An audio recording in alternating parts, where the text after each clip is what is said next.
myself. My name is Stephan.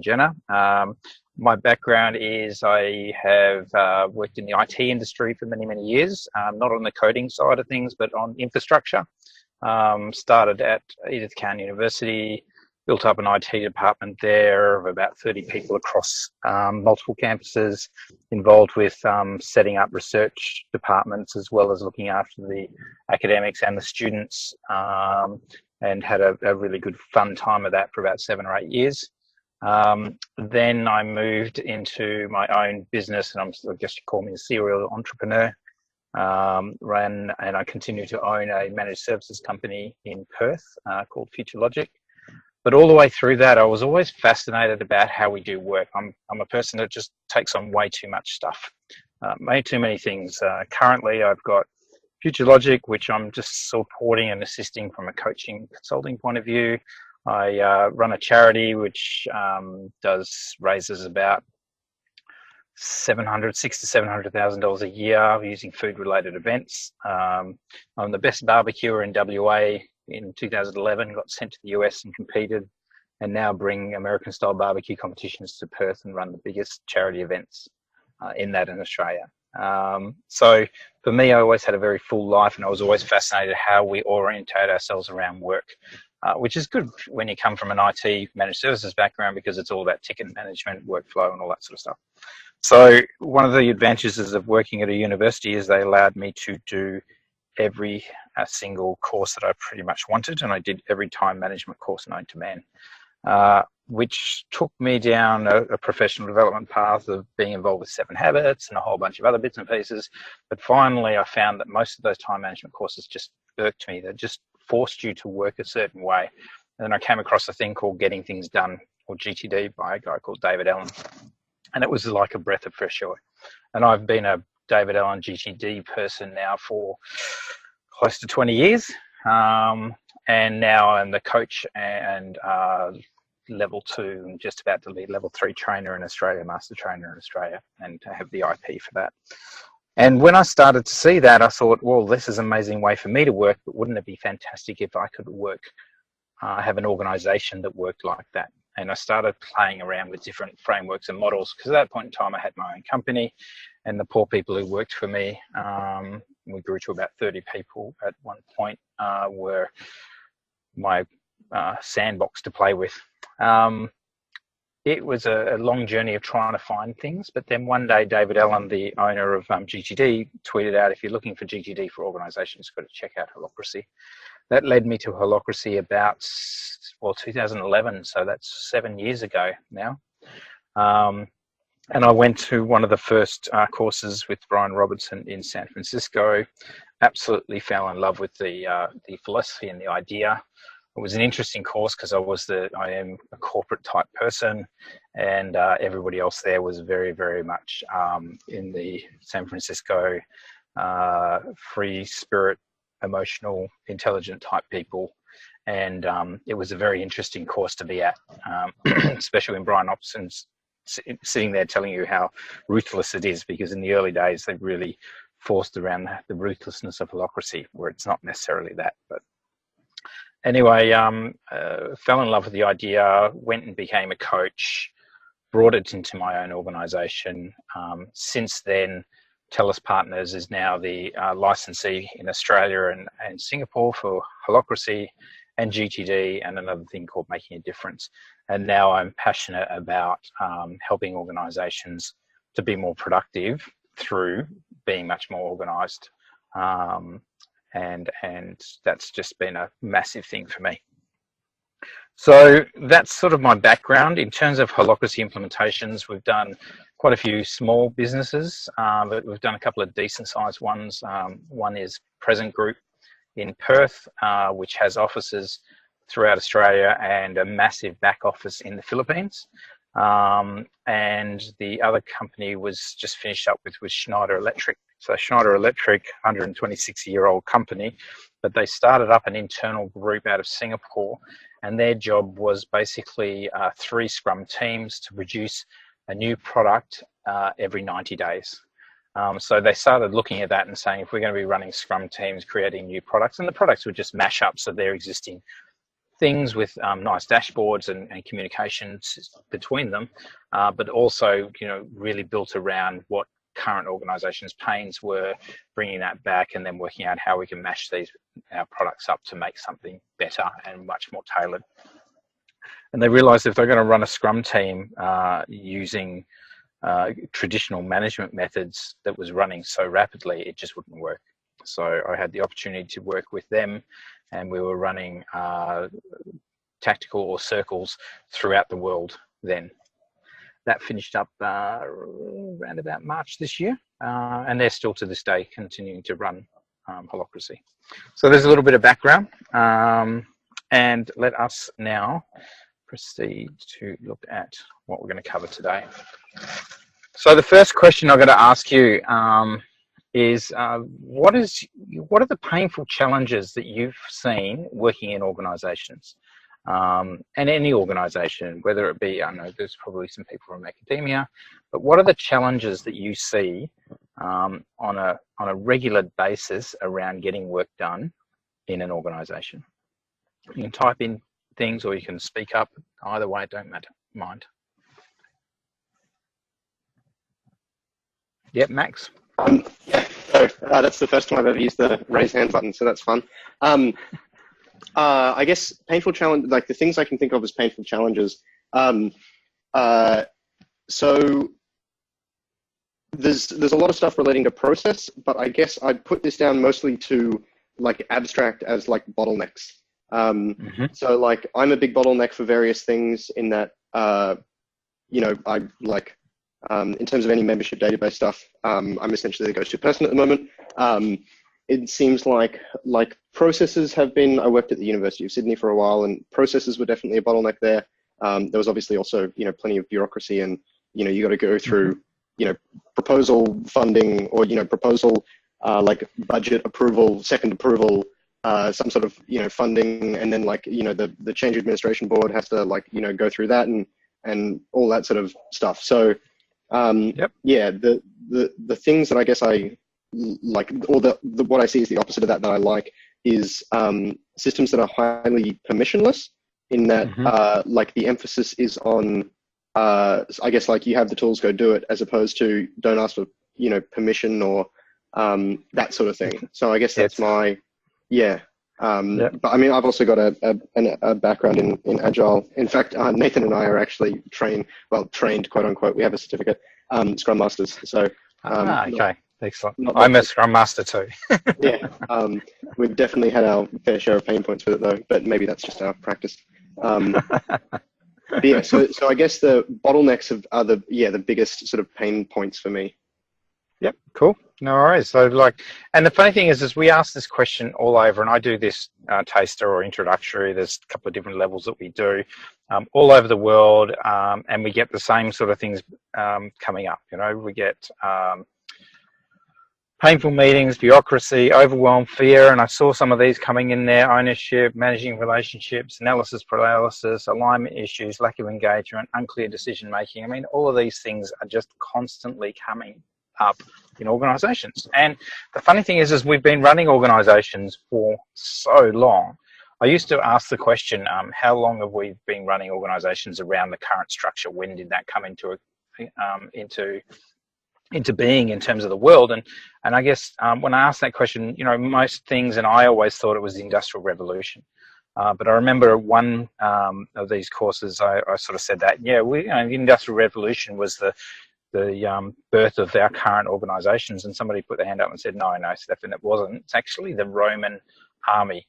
The way we run our organization, a lot of those ideas of bureaucracy and about hierarchical structures come from the Roman army. And we're talking BC times here.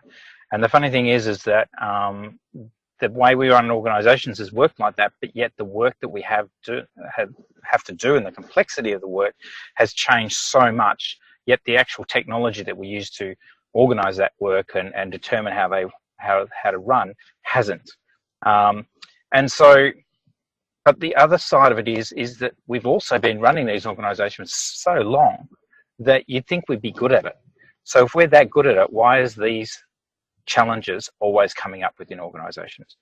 And the idea that we have from a holacracy point of view is that they aren't actually issues with the way we're organising, the way we're running organisations. It is actually endemic in terms of the organisation itself.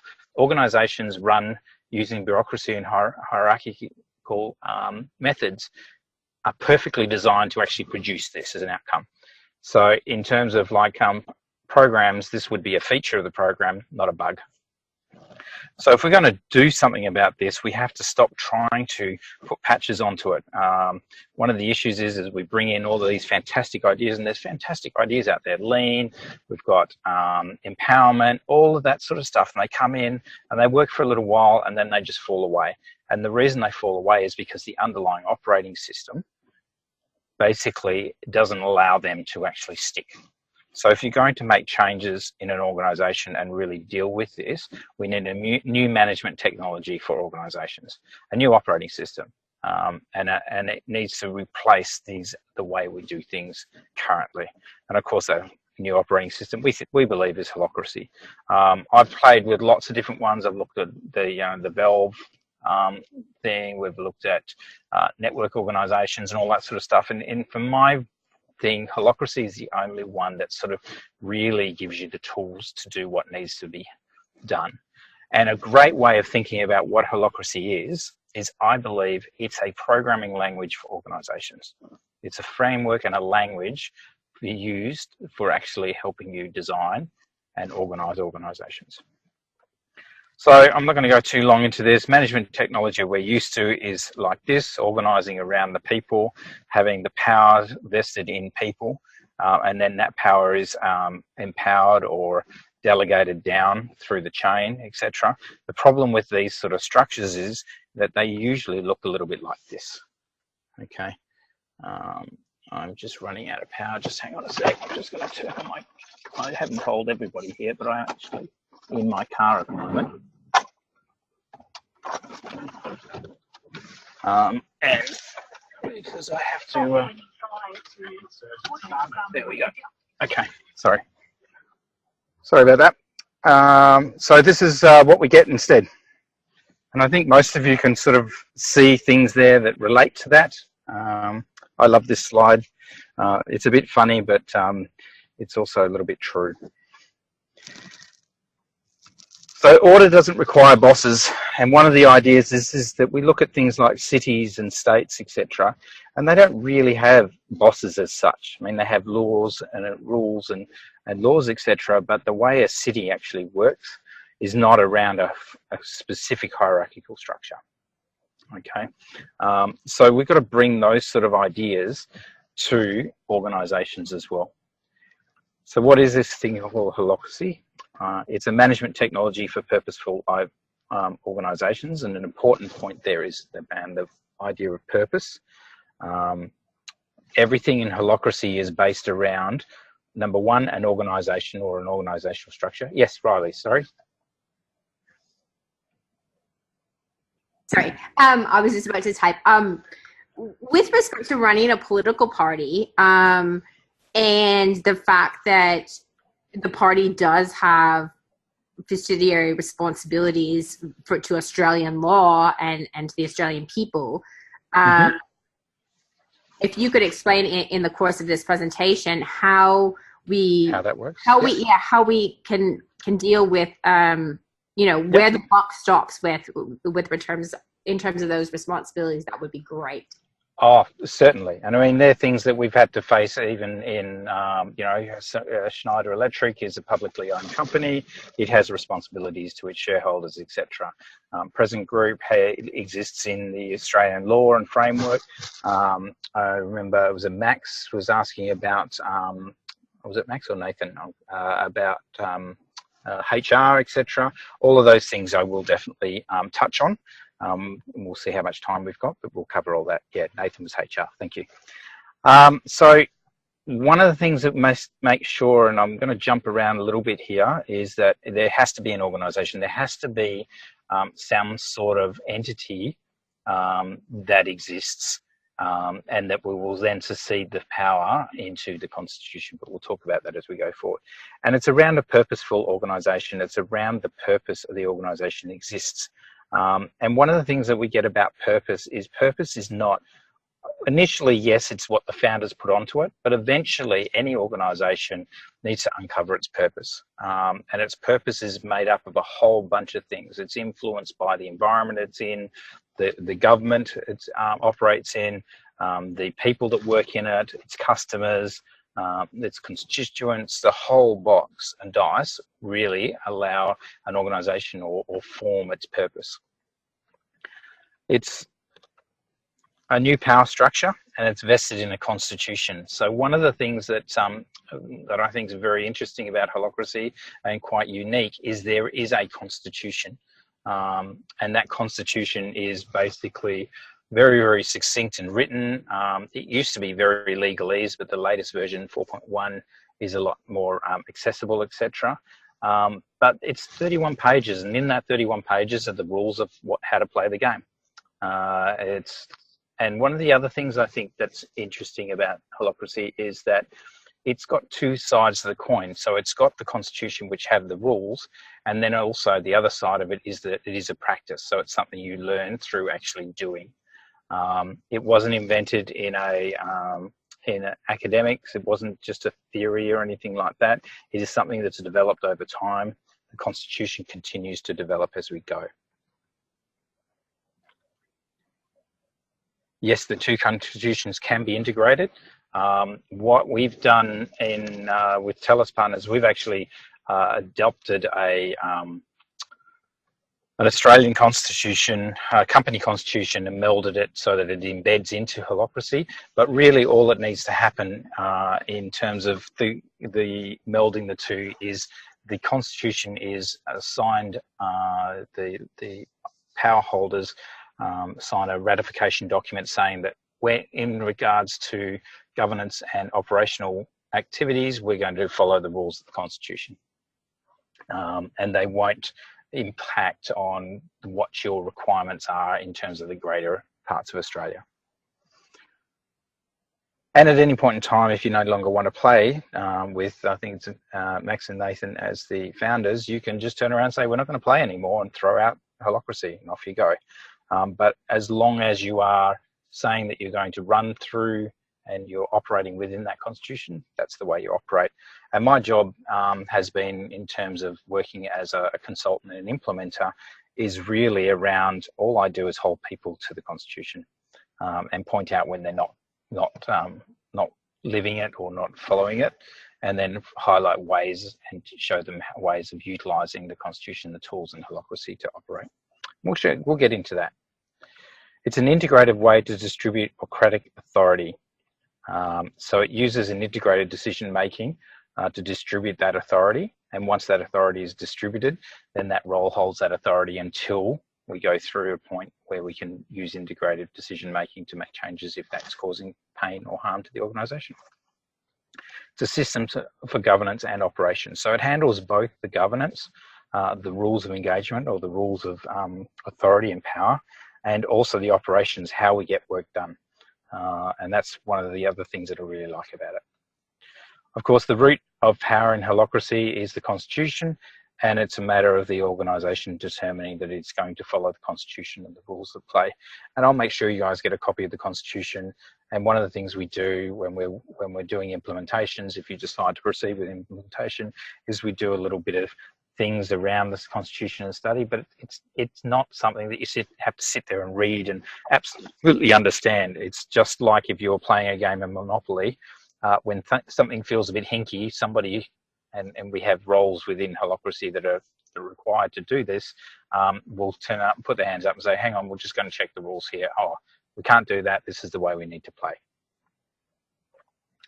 I don't know how many of you have watched the introductory video by Brian Robertson, but he has a fantastic story. I have my own one around a time when I was serving on a tall ship. But this one is, Brian was starting up his software development company, and he wanted a company that was flat structured. He wanted open door policy, no bosses, everybody was involved, etc. And at the same time, he was learning to fly. On his first ever solo flight, so when you're learning to fly, in America at least, you do about 20 hours under your belt. They then let you off, and off you go and do your first solo flight. Your solo flight is you take off, you fly about 400 kilometers or so, and then you land. And so just one day, Brian jumps in the plane and he takes off, and he gets beautiful, beautiful weather, lovely day, takes off, gets up to the 500 feet and levels off and starts flying along. And as he's flying along, he notices that the little, here we are, the little red warning light, low voltage light pops on. And he's going, oh, okay. And one of the things when you're learning to fly is they don't really teach you the mechanics of the plane. They teach you how to use a throttle and all that sort of stuff, but not what everything actually means. So when this little light comes on, what do you think the first thing he does? When the light comes on, you're not really quite sure what it is. He gives it a tap, taps it a few times. Is it really on? Okay. And then it still stays on. So then he thinks, well, what else am I going to do? Okay. Checks all these other instruments. He checks his altimeter, he checks his airspeed, fuel, revs, all of that. Everything else is pointing to nothing wrong. You know, it's a beautiful day out and nothing else. None of the other instruments are pointing to something wrong. So he goes, okay, well, probably safe to ignore if nothing else is pointing to it. So as he walks away from a very nasty emergency landing, which he survived, Brian, being the strange man he is, he goes, actually, do you know, that's something that I'm doing in my own business. He's outvoting the warning lights. Basically, that low voltage indicator was indicating something completely on its own and different, and none of the other instruments pointed at. But because everything else was fine, basically he ignored it. And the same thing's the way we run organizations. So the idea of us having a open organization or a flat structure, or the open door policy, which is what he was doing at his software company at the time, was something that just wasn't working. Because what was happening is you would just get inundated as a manager or as a fixer of problems, etc., constantly getting bombarded. And so what would happen is if you had that one squeaky wheel, one person coming in and giving you a problem, you'd most probably, because you're really overwhelmed, you'd start checking out, is this really an issue that I have to deal with? Or is it something that it's just a squeaky wheel and I can just ignore? And the problem is those one squeaky wheels, those one problems are the ones that can sink you. So he decided he needed a better system, a better way of running organizations. And so he came across the idea of Holacracy. And some of the core concepts in Holacracy is the idea that we, as humans in an organization, are sensors. We can sense what's happening in the world within our own work, but also in the organization environment, our customers, etc. So we needed to start to really tap into that, because each of those sensors could be a low voltage light that could indicate not only a problem, but a massive opportunity for the organization. And the problem is that the organizations are not geared up to be able to process that much information because of the way that we talk about, and Max, you were talking about it, because of bottlenecks, because there's only so much capacity that we each have in our own ability to work. So his idea was to come up with a goal, an organization that anything sensed by anyone, anywhere in the company, can get rapidly and reliably processed into meaningful change, if relevant to the purpose. Even to the point where if the purpose doesn't feel right, that we can sense that there's a problem with the purpose and then take on actions or changes that will help us to course correct. Okay, but the idea around is humans as sensors and sensing things is that we want to be able to rapidly and reliably process them into meaningful change. So the power of processing tensions, and tensions is something you would have probably come across if you've touched into Holacracy. Tensions are the big thing. And tensions aren't necessarily a negative thing. We don't think of them as a negative thing in Holacracy. They're basically, here is the felt sense of a specific gap between current reality and sense potential. I feel a tension, and that is something that we talk about a lot in Holacracy. I feel a tension about this. I feel a tension around the opportunity that there is here, and can we process it? Because one of the funny things that a lot of people say is a lot of organisations will die of, don't die of starvation. They die over indulgence, over too much stuff, okay? Because they can't process it rapidly enough, or they get overawed by all of these inputs that they actually don't know which is the right one that they should be dealing with. So the key elements of holacracy is an organisational structure, organising the work, not the people. The idea is we're organising around the work and not the people. Now, one of the things that I hesitate to let you know, because a lot of people are talking flat structures and all that sort of stuff, holacracy is not a flat structure. It is still a hierarchy, but it's a hierarchy of roles and work, not a hierarchy of people. Okay, and that is that we organise ourselves around the work that happens, and we'll restructure ourselves around the work that happens, not the people in the organisation. There's a governance process that distributes authority and creates organisational clarity. One of the biggest things around holacracy is clarity, organisational clarity. And it is a scary thing. So from a point of view of integrating people or having people get involved with a holacratic organisation, one of the biggest hurdles or coaching points or things that you need to work with is the fact that there is so much clarity in there that there's nowhere to hide. And then there's operational rules to enable fast autocratic action, and everyone is a leader. When you actually do the 5-day facilitator training or the practitioner's course, it's quite funny. There's only one slide in the entire 5 days that talks about leadership, which is quite unheard of when you're talking about organisational development.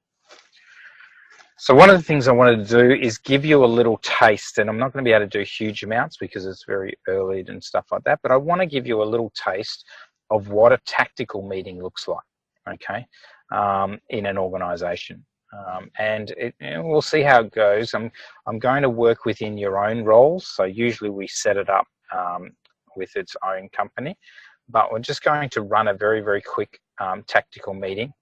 It's going to be a bit fun. It's going to be a bit awkward, but you'll get to see how things operate in terms of that side of meetings. And tactical meetings are around operations. And we'll look a little bit more into the model of how we get work done in an organisation very shortly. So the first thing is, one of the things in holacracy is if you're going to have freedom, and one of the paradoxes, if you want to have freedom, freedom to act, freedom to turn up, freedom to do the work as you need to do, you need to have quite good structure. And one of the big structures that we have in holacracy is the way we run meetings. Now, holacracy says that you must have tactical meetings, and they should be about weekly, depending on the activity of that particular circle or group. And you have governance meetings, which usually happen monthly, but sometimes can take a bit longer, or you might have them more regularly as you get over some backlog in terms of the work that needs to happen. But outside of that, you can still have other meetings. Okay, so one of the things that people think is once we put holacracy, no, we can only have tactical and governance meetings. No, they are the core meeting structures that we work on. But then people get together and discuss work and projects and all that sort of stuff. So the tactical meeting process, and usually I have tactical meetings weekly. I get most of my tactical meetings running about 30 minutes, and we get through an awful lot of stuff. And the tactical meeting process is we have a check-in round.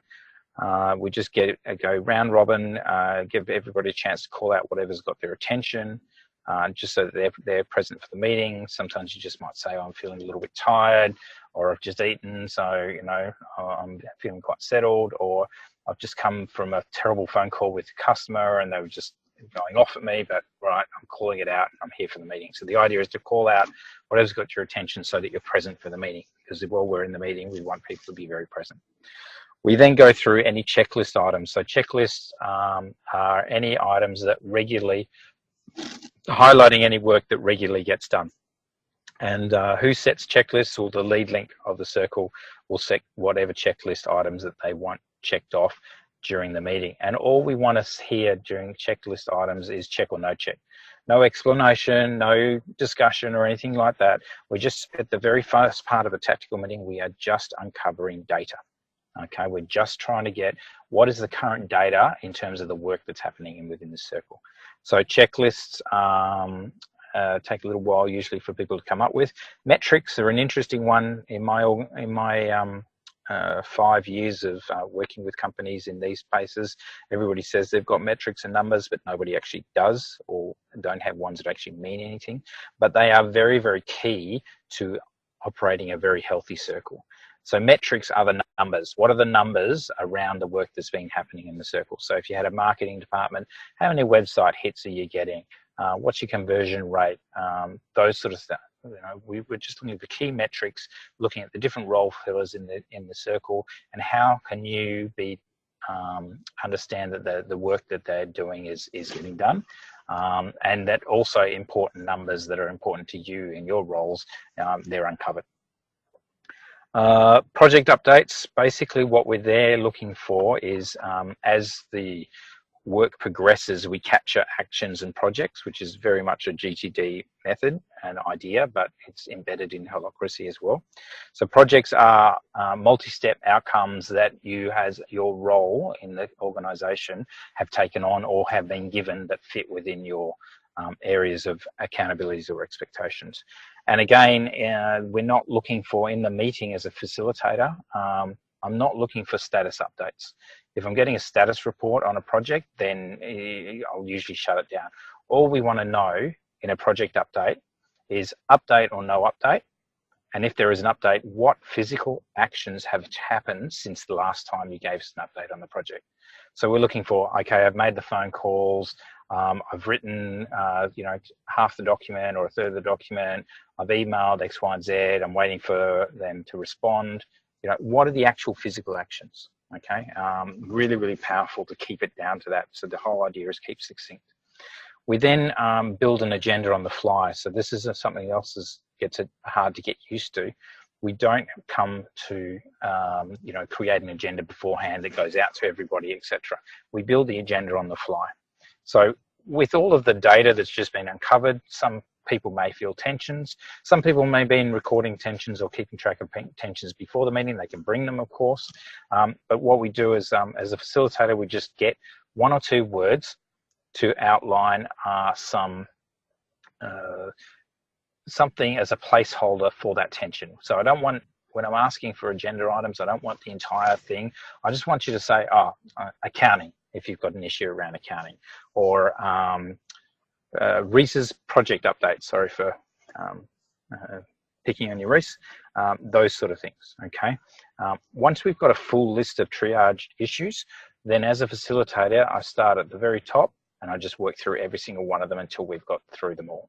So depending on how many triage issues we have, will depend on how long we spend on each item. But really all we're looking for to resolve those issues is, what is the next action here? What do you need? What is the next physical action or project that you need done or taken on so that you can get that particular issue or tension done? The other thing that some people will use agenda items in triage for is just for a quick information update. For your information, you need to be aware of this, okay? But what we're not looking there is to completely solve the problem. We just need to work out what the next action is. So if it's a particular issue, so Nathan and you have an HR issue, it could be, hey, I've got this particular issue with this thing, I need to get something sorted out, etc. Next action could be, okay, well, we need to go and engage a HR consultant. Which role can do that? Or if there is a HR role in the organisation, hey, I need to organise a meeting for you and I to sit down and really nut out what we're doing here. The whole idea is synchronising and getting the issues one step forward, okay? If time allows, we may allow some deeper discussion, but I'll always keep coming back to the original person who had the issue and say, what do you need? Okay, we've heard a few things here, but what do you actually need? Well, I need to get a decision from X, Y, Z. Okay, well, does that person have the authority to make that decision? Yeah, no? No? Okay, well, it sounds like what you need is not covered within the current constitution, so maybe what you need is to actually raise that as a governance issue. And this is where things like, okay, now we've got a problem in terms of the way the organisation structure will get sorted out. Once we've identified and assigned the actions and projects, we just do a closing round. And that's a chance for everybody to debrief on the meeting, quickly say what they thought worked, what didn't work, any key learnings, that sort of stuff from the meeting. Okay. One of the things when we're working within Holacracy is we do work on a sort of a dashboard, etc. There's a couple of products out there in the marketplace. GlassFrog is the one produced by Holacracy One. There are free licenses for GlassFrog, and it's probably the best one for you guys to go with. There's another product which is called Holaspirit, which is the one my organisation works with, and I've moved a couple of organisations around to it because it just seemed to fit their particular profile a little bit better. And all these particular products are about is just keeping track of all of your governance records so that people can easily find out what roles are doing what, and we'll talk about that in a little bit longer. But also that they provide a mechanism for you to just step through the meeting easily, keep track of all your checklist items. But here is a corkboard. You know, if you were all in the same office, you could just use a corkboard. And when we do the simulations and stuff like that, that's the way we sort of work. Okay, so everybody want to give this a go? Sure.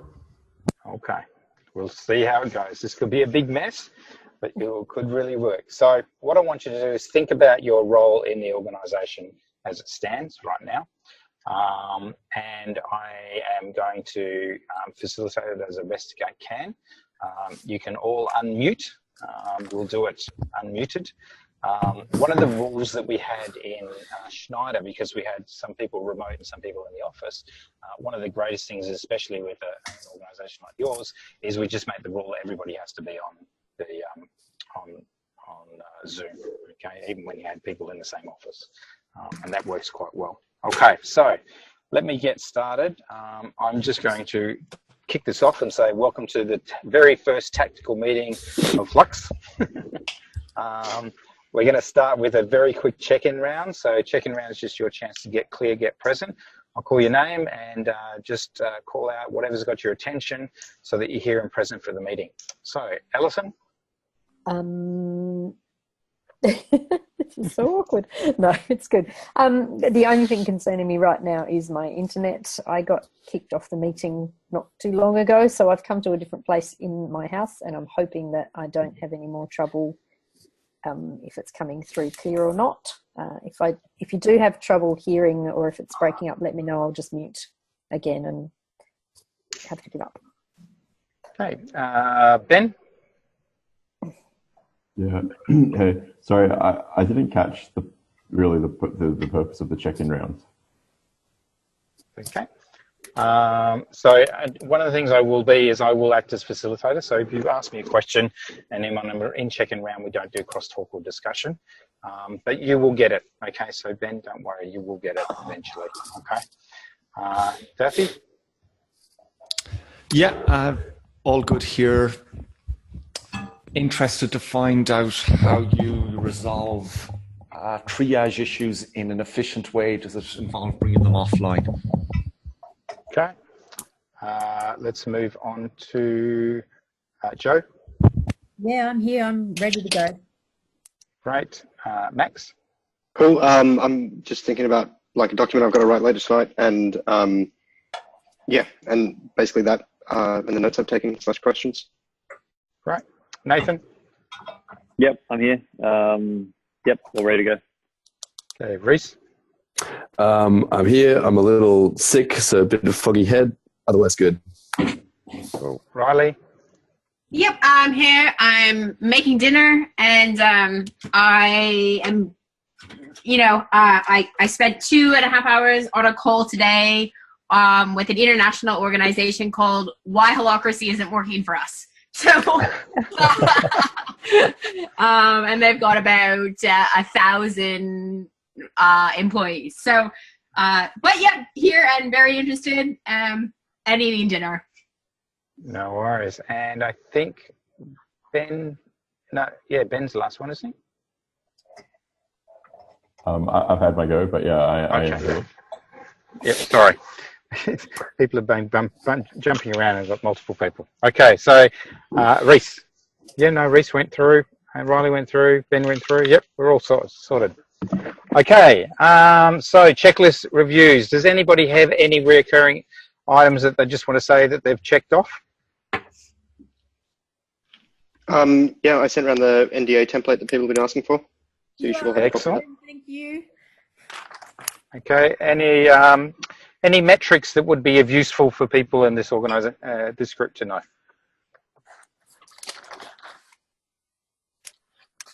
I take that as a no, that's fine. Okay, project updates.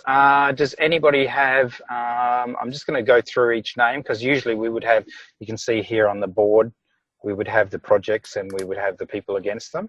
But let's just quickly go around. Alison, any project updates? Yeah, I have been in contact with the merchandising people about that agreement to get stuff done. I have not yet heard back from them. They're designing up some stuff to give us a link to look at. Okay, great. And Dathi? Yeah, I've been working with Joanne on a candidate development training package that's coming along well, and we'll be able to look to roll that out hopefully in the next 4 weeks. Okay, fantastic. We go to Joe. Yeah, so as well as the training package I've been working on with Dahi, there's another one for lead links in electoral areas. I've got a whole lot of information up now so that we've got maps of where all the volunteers are over.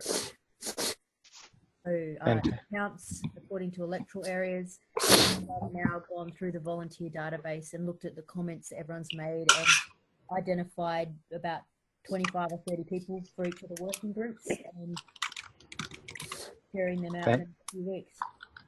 Fantastic. Max, any project updates? Started the unification of the API and app repositories, which will help develop features faster. No blockers, just I've got to do work. Excellent. Nathan? Yeah, I took the liberty of creating us a Patreon account page, and next step is just to touch base with Ben and talk about getting that a little bit more set up. Okay. Reese, any project updates? Yeah, Joe said yes to the lead link role for engagement, which everyone knows about. And the other one is that we've just opened a project to develop a code of conduct, but no steps taken on that yet. Okay. Riley? So I sent out a pull request for a code of conduct. I've touched base with Levant and Dan regarding the academic working group. And I've restructured the state reps meeting tomorrow to address some governance issues, particularly just with Bart Searle. Okay. And Ben, any project updates? I hosted the finance working group Zoom meeting last Thursday, and Joe mentioned she's may be able to send through some volunteer contacts. Fantastic. Excellent. That's great. Okay, so let's move into agenda build. So does anybody have any items that they want to add to the agenda? So we're looking for anything where you're stuck on something, you don't know how to proceed forward, anything that you heard in those project updates that you'd like some more information, or that you'd like some actions or decisions made. Just call them out if you've got them. Just give me 1 or 2 words though, and your name, sorry. Riley, state rep buy-in. Joanne, membership database. Okay. Reese, code of conduct. Yep. Okay, that's probably enough for us to have our play with. Okay, Riley, let's go to your item first. State rep buy-in. What do you need, Riley? We need to get the state reps on board with understanding their role and responsibility, both in terms of running the state as an independent organization, as well as their connection to the National Steering Committee and the working groups. Okay, so what's the next action here? Well, we had discussed potentially having Nathan call them, but I don't think we really have a clear understanding of what that next step is. Okay. So Nathan, do you think that fits within your role within the organisation? Yeah, I think that it. I think it does. It's something my role to connect people up. I think the big thing. Actually, there's sort of a gap there, and it's been a task for us to do, and it's kind of been depending on, in some ways, this process, is that we're not entirely sure of what that role fully looks like, and we haven't fully fleshed that out. And part of that has been sort of trying to understand how state branches are going to interact with this sort of holacracy model that we're looking at the Institute. So, yeah, I suspect it's something that's probably going to come out of this process and the next week or so, but I'm not sure. It probably requires a meeting of some kind between at least myself and a couple of members of the steering committee. So who do you think needs to be in this meeting? For sure, Reese and I have been speaking about this for a while, and it's been on our agenda.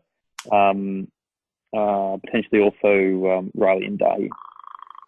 Okay, Riley and Dahi. Okay.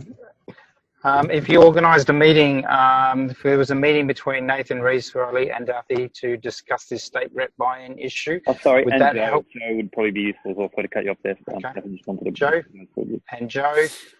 Riley, would that get you what you need? Would that help you step one forward towards resolving this tension? Potentially. I mean, certainly, we've had to sort of cancel the meeting, state rep meeting on Wednesday, or sorry, I'm revamping it to more of a governance meeting, simply because there's still this lack of clarity regarding exactly how the state reps are moving forward. So the short answer is yes. Okay, cool. Excellent. So that resolves your tension. We'll tick that off. And we've caught an action here. Who's going to organise that meeting, by the way? I'm more than happy to organise that. Okay, so Nathan, we've basically now given Nathan, in his role as XYZ, the action of organised meeting between these people to discuss next steps on state rep buy-ins. And then I would turn around and say, Nathan, are you happy to take on that action? Yep, happy to do that. And Riley, would that resolve your tension? Certainly. Okay, let's move on to the next item. So the next item was Joe, member database. What do you need, Joe? One thing that I need is there's a bunch of extra fields. I have met with Max about this, and I think Max is aware of it, but the thing I feel is the bottleneck, because there's things that, fields that we need in that database for people to be able to edit, but like it's a priority for me, but I understand it's not a priority for the whole necessarily organization. So I don't know. Yeah, you're throwing me a curveball there, but that's okay. I can handle that. So, Max, have you taken on the action to look at adding these extra fields into the database? Joe and I have talked about it, and it's sort of like on the long list of stuff to do. Yeah. Okay, so basically it's on his list of stuff to do. One of the things that happens around here is, look, resources are finite. Yeah. So within Holacracy, it would be up to the role filler to look at his role and the list of work that he has to get done and determine his priority around that. Okay. Now, if that priority doesn't fit with you, Joe, and you have a tension around that, you actually can go to the lead link, but I've got a sneaky suspicion that Max might be the lead link. And so the lead link, hey, look, this is causing me some angst because it's stopping me from doing this particular part of my work. Could you look at, well, firstly, you'd go to the role filler and say, Max, is there any way we can pop that up because it's causing this, this, and this? And he's got a requirement to show you the work that he's got on and say, look, this is where it's sitting in terms of my priority. If you have an issue with that, the lead link can turn around and say, well, actually, I have the authority to set priorities or resources within my circle. So you could turn around to Max and say, look, no, this is really becoming a massive issue for the entire circle or organisation, so I need to bump that up. You need to bump that up on your priority. And playing within Holacracy, Max would say, okay, I've got to bump that up on my priority, being fully aware of Mr. Lead Link that this is going to cause this stuff within your circle. And it's like, yep, that's fine. I'll make that decision and call. Okay. The other side of it is, Joe, is that you have absolute clarity about the fact that you've looked at Max has said to you, this is where it sits. Then you can turn around and say, well, okay, then how am I going to get this piece of work done?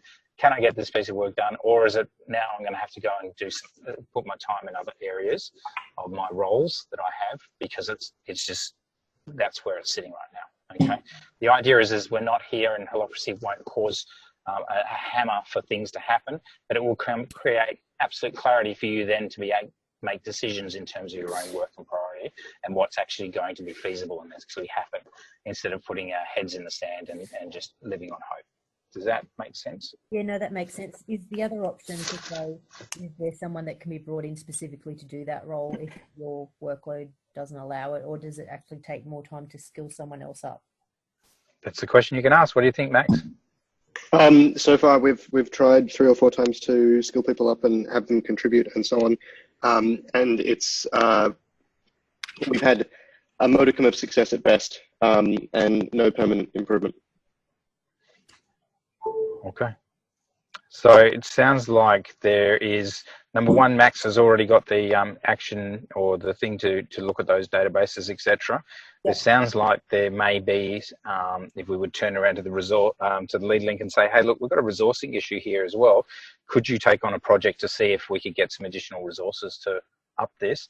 They can take the project on. Doesn't mean they actually have to do it, but they have to consciously add it as their list of things that they could look at. And when that's appropriate, they can actually invest some time into it. Yeah. Look, that's so who would be responsible for helping or finding Max? Is it Max himself and finding some additional resources to help?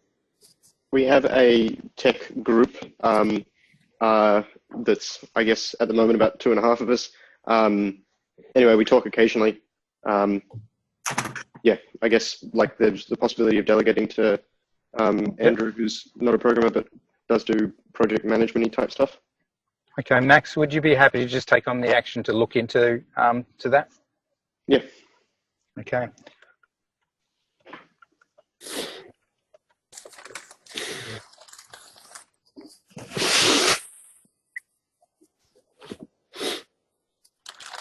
Okay, and would that satisfy your attention, Joe?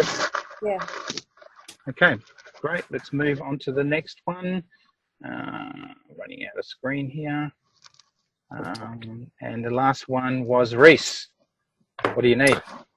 So what I need is some clarity around the code of conduct and the difference between a code of conduct and when a party member gets kicked out for violating that code, and the dispute resolution process. Mm-hmm. Okay. So you need some clarity around that. Do you know any role that would be responsible for determining that at the moment? At the moment, no. Okay, so this is fantastic. So this sounds like there's a lack of governance in the organisation, if there's a lack of clarity of what roles, etc. in there. So I would suggest, Reese, this is something you're going to need to take to governance. Okay. Okay, so you're happy to take that action on and bring it up in governance? Yeah, I could do that. Okay. I'm just thinking a little bit more though. The Constitution makes reference to the party leaders being able to, in extreme circumstances, exit someone from the party. So I guess if the role is there, it's in the current Constitution as the party leaders. So maybe there is actually a role there that could help me out. Okay, so what do you need then? So I need a detailed code of conduct which doesn't brook any room for argument, basically, which will not trigger a dispute resolution process. Okay, and which role do you think is responsible for creating that code of conduct? That's what I'm not sure about. Okay, does anybody think that they hold a role around this particular authority? Well, I've certainly done it in the past, and that's why I submitted the pull request, because we had been talking about code of conduct. I just thought I would offer what we were using in Queensland as at least a base for moving forward. Okay. So somebody else had something to say? Yeah, I was going to just jump in there and mention, I hadn't actually gone through your pull request yet, but I suspect that at the end of the day, it's probably going to be something that's going to be at least agreed upon by everyone in the group. But Riley, I'm more than happy to work on you with that, and maybe we can make that sort of between you and I. And Reese, if you're interested in having an involvement in that, you're more than welcome to join. I think I'll touch base with Reese just because he said without triggering a dispute resolution. So certainly there's going to be more that needs to be added there to the code. Okay, so from what I'm hearing here is Riley's going to send Reese or have a connect with Reese around what's happening in Queensland. Okay, and then Nathan and Riley, probably with Riley being the owner, will have a project of developing a code of conduct for review by the party. How's that sound? Sounds good. Yeah, I'm happy with that.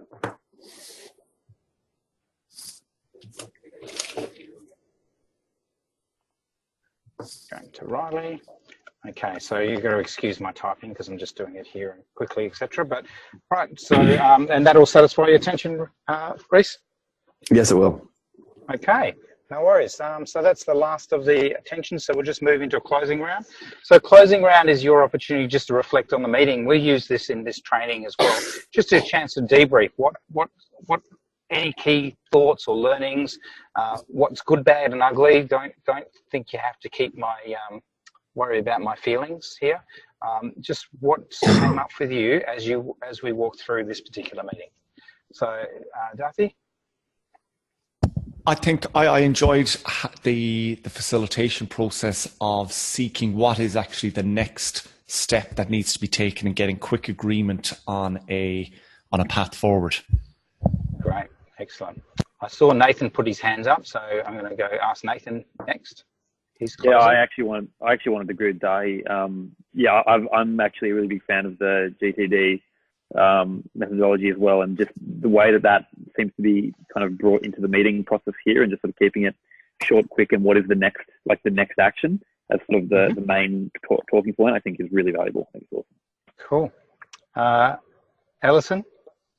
Yeah, really liked. It's okay. Yep. Yeah.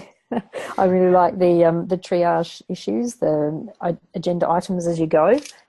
From a background of lots of cumbersome agenda packs being sent out within a certain time beforehand, and an awful lot of work, and we've just managed to do exactly the same purpose in a snapshot of the time I've seen things take.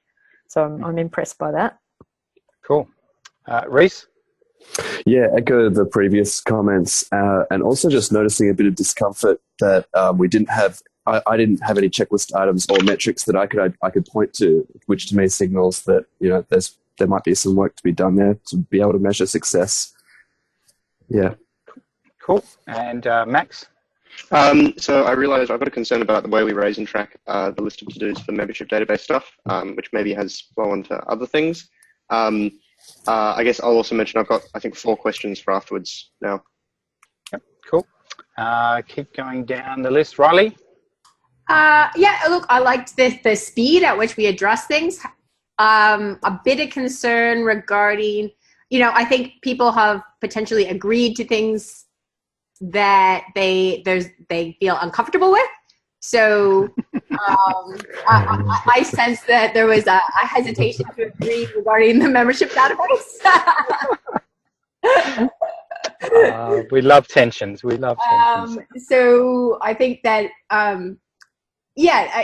moving along with the process, we've done it really quickly here and now, but is that going to create further tensions within the steering committee, or is it something that can be ironed out in the long term?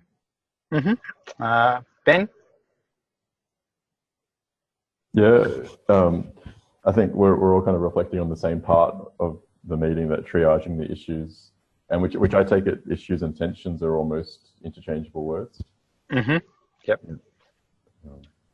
Okay. And Joe? Sorry, you muted, Joe. Sorry, I had unmuted myself because my child was making noise. I would echo Reese's comments, especially that sort of sense that we're missing metrics and checklists. But yeah, no, other than that, and I'm sorry, Max, I didn't mean to create additional. No, that's all right. That was at the That's what this is about, right? Is to figure out what bits are good and what bits are bad, and how it works, and yeah. Exactly. Right. Remember, at this point in time, it's about the role, not about Max. Okay. Max will be doing the absolute best he can do in terms of energizing the roles that he has. And if there's resource issues, they just need to be uncovered and then determined if the organisation is going to move forward he needs to determine, okay, well, either we're going to prioritize things and live within the resources we have, or we're going to expand the resources. But it's just a decision that needs to be made. There's no reflection on anyone around that. Okay. Look, all of these things are great, and I hear all of those sort of feedback, etc. Let's press on, because it is getting 6:16, and I know you guys don't want to hear me drowning on for too long. I'm going to quickly go through, and so one of the things that came up, and Riley, you really pointed on it, how do you know what's expected of you? There was a hesitation about what's really is in me, or am I supposed to be doing it or not, etc. And that is absolutely understandable. So how do you know what is actually expected of you? And within Holacracy, we have a thing called look at the roles assigned to you. There are roles in Holacracy, and roles are, you can think of them as position description statements, etc. But unlike PDs, which if you work in a normal organization, you walk in, you get a PD on your first day when you start there, or you'll get it when you apply for the job, and then you'll put it in the bottom drawer of your office desk, and you won't look at it again until your annual review comes up, and then you might look at it again. They are static things, and how many people's position descriptions really describe the work that you do? Whereas the opposite is true with Holacracy roles. So Holacracy roles are discrete. I think of them as discrete work packets, okay, that define a boundary of work that is responsible or an expectation of that particular role. And what we try and do in Holacracy is divorce the role from soul. Because as an organisation, we have no right to tell people what to do. What we do have as an organisation is the right to define what roles are required, and then ask people to energise those roles. And they turn up in those roles and energise. They always say stewardship of those roles, but they are not those roles. Okay, the roles are just packets of work that define what your authority is and what your expectations are. So there's two main parts to the roles, is the purpose and the accountabilities. And they tell you what's desired and expected, okay? So each role here, we've got the one that Brian fills as the purpose is crystallize and convey the Holacracy brand, reveal its why to the world, and he has specific accountabilities around that. So we start to talk about, well, then who has the authority of what to do and decide? So anything you can do, any action or project, take on any action or project that will allow you to express the purpose or the accountabilities of the role. So as long as you don't break an explicit rule or violate a domain, and we'll talk about that in a little bit in a sec, but we start to get into advanced stuff, you can actually take on any action or project. Now, there's specific things that you can't do, which are built into the Holacracy constitution. So in terms of diminishing resources in the organisation, etc., those are held within the lead link responsibilities, and you create some policies, etc. The big one about violating a domain, domains in Holacracy, and I don't want to get bogged down too much in the minutiae just yet, but domains are property rights. So within an organisation, there are certain properties, and you will determine which roles will own those properties. So if you look here at this web architect, its purpose is clear and sexy websites for Holacracy and Holacracy One, smoothly integrating the right web platforms. So this role filler can take on any action or project that they deem necessary to create these clear and sexy websites, okay? And whichever they integrated with the right platforms. They have the domain of the holacracy.org website. That means they have stewardship over it, which means that if anybody else, any other role wants to make modifications or changes to that domain, they must talk to the web architect and get their permission. And there's some rules around that as well, is that the web architect can't deny access to a domain unless it's going to cause harm to the organisation and make it go backwards, and there's a few other bits and pieces. The other thing in here, sorry, I went too far, is the accountabilities. The way I like to think of accountabilities and explain them to people who are coming across Holacracy, they are the expectations of other roles or the organisation from that particular role. So if you need to get specific work done in terms of your role when working with the web architect, you may actually explicitly ask that that role through governance to have that accountability put onto it. So you can see here, you've got implementing, monitoring and maintaining online events, registrations and systems that support Holacracy's one service delivery business model and process for training. Which means if I am the service delivery owner within Holacracy One and I've got a training I want put up, I can go to the web architect and say, here's the training I need you to put up on the website, and they have to explicitly take that action on and add it to their list of actions that they can possibly choose from for the work that they do. So this is around where we start to create that, okay, we know who's accountable for it. So you're talking about the code of conduct. There may be a HR role, and that HR role might have, because the code of conduct is important and other roles need to lean on it, you may put the accountability of developing and maintaining the code of conduct for the organisation. In which case you now know which role to go to ask that work to be done. Or you'll have the database administrator maintaining fields and etc. for the database, and they'll know exactly which role, which means that you won't get that hesitation as much. You still get it sometimes because people don't want to do work, etc. But it really is, once you've got that accountability, the other thing that's is important to know, it doesn't mean you have to do the work, right? Because I can't tell roles what they have to do. But it does mean that you have to accept any action or project into your trusted system or into your list of work that you could do, and that you will consciously decide on the right priorities from your perspective in terms of the role expressing its purpose and accountabilities. Okay. What we're creating here is a clear language for doing work and having work happen within an organisation. So if we go on to the next slide, who can tell me what to do? No one. You have accountabilities, but you lead your roles, okay? You lead your roles. You have accountabilities. The one proviso there is that the lead link can set priorities. And it's very rare. I haven't really seen it. You don't see it too often, but specifically they usually do it as an overall strategy for the circle anyway. Understanding that the circle has limited resources, we are not going to sit there and try and put, I don't know what I'm talking about here, but I'll just put it out.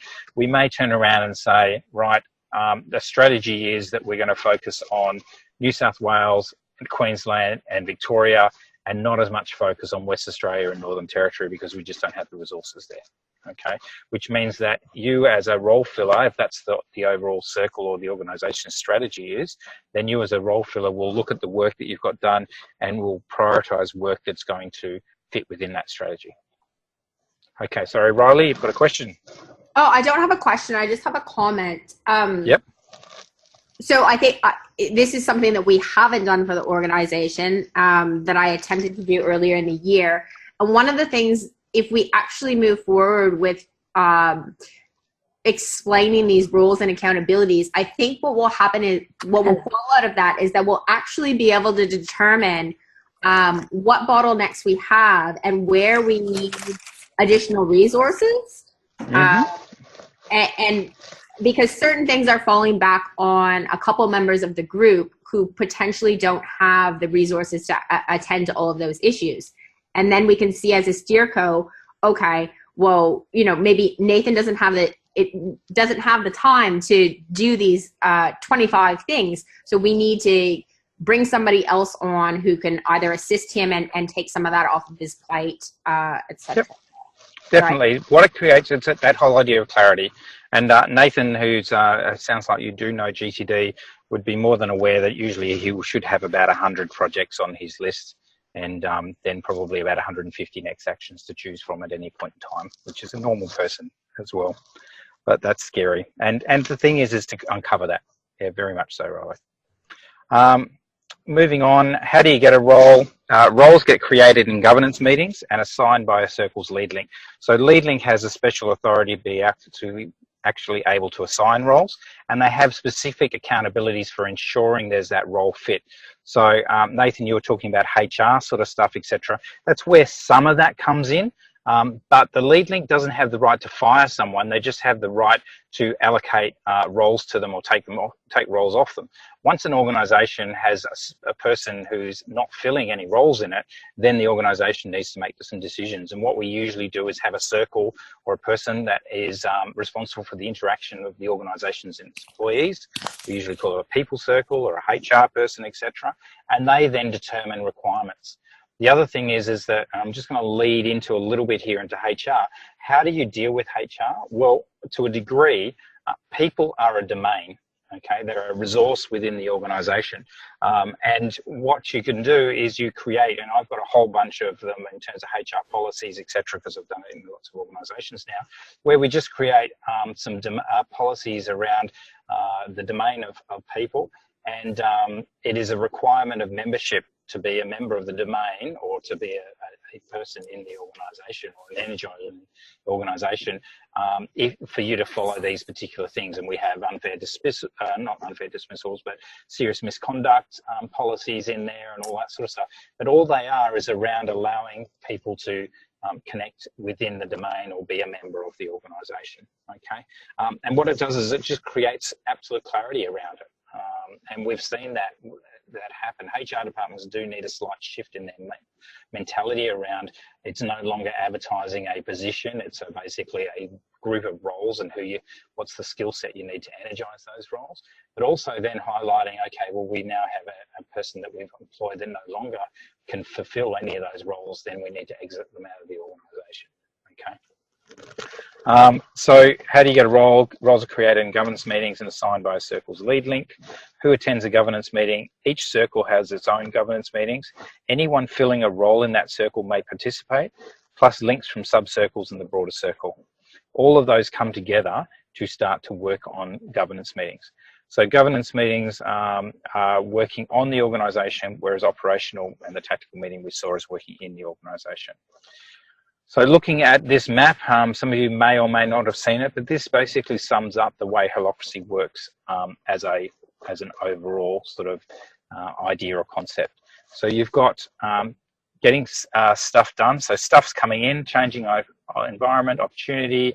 All of this stuff is being sensed by your sensors. Okay, so we get this feedback from reality. It is then sensing tensions up here. Okay. Then there's two ways those tensions can then get processed. But we notice that all of this is being pulled by the organisation's overall purpose. So the one way, of course, is through the tactical. They can be processed via tactical meetings. The other thing is, of course, and this is something that new implementers go, oh, we have to wait for a tactical meeting. No. Tactical meetings are just way that the teams get synchronized. If you know the role that's responsible or the role that you want to engage, you have the right to, you can just go and ask and talk to that role within your circle. There are some boundary stuff and some nuances there and around authority, etc., but they're things you will learn over time.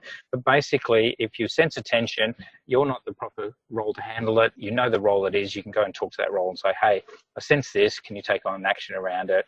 Or it's over to you. And I'm going to show a little diagram that I created around this.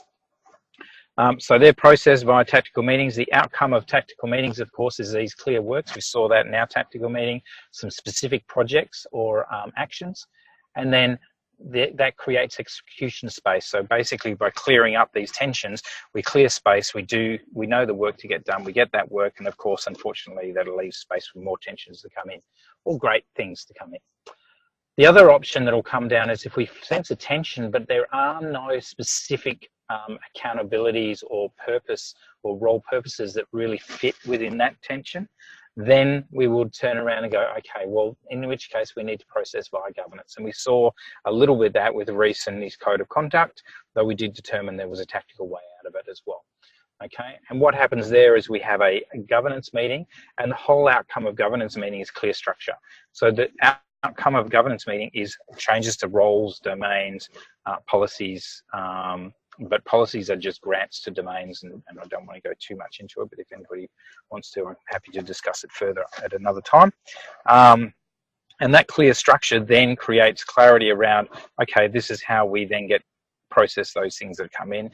That clarity allows for sensing tension specifically in those areas and for the work to get done, and we continue pulling the organisation towards its purpose. Has anybody got any questions about that? Because that is a key part of how this system works. I mean, about particularly the structure and governance meeting stuff, or? Yeah, just the overall, this is the work going through the organisation. So I've got some questions that might be relevant here. Let me know if not, and we can discuss them later. Yep, But that's fine. so one of them is so like, I guess maybe as deputy leader as part of my role, but that's sort of a bit amorphous anyway. So like with the code of conduct stuff, like I mean, take for example, it's true, but as an example, so I think that like the code of conduct that Reese and Riley are aiming for, or what they have in mind, is sort of the wrong way to go about it. In that, I think that it's like, the code of conduct that Riley put up was like had repetition in essence, and Reese's desire for a code of conduct to, by the way, guys, I don't mean to be blaming you. I'm just trying to be quick or anything like that. No, just flesh it out. Yeah, that's fine.